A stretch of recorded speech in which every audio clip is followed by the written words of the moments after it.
He embezzled $800,000 from taxpayers, and now he's sentenced to a decade in prison for his crimes.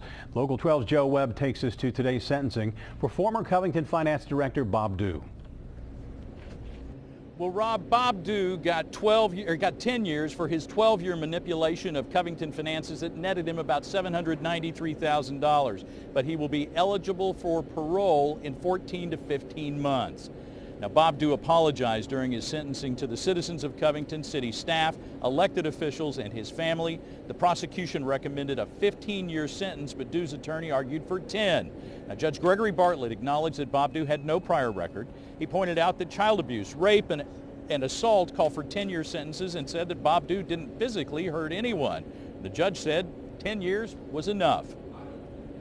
I think in balancing type of person Bob Dew is with the crime, I think it was absolutely the right sentence, and I'm thrilled that he made that decision. Did Bob say anything to you that you can share with us? He said thank you. It's problematic, I think, because I think there's a stereotype, for lack of a better term, out there that public officials aren't held to the same standard that the average person is when it comes to the punishment they receive if they commit a crime, and this sentence is certainly not going to do anything to change that stereotype. Now, Bob Dew has agreed to pay back the $793,000, but he has few assets. He will remain on probation once he gets out of jail until that debt is paid off.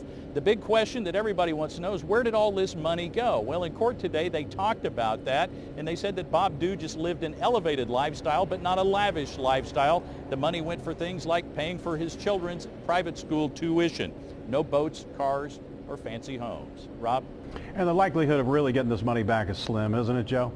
It is. Yeah. There is no real hope that they will get all of it back, but they will get some. Yeah.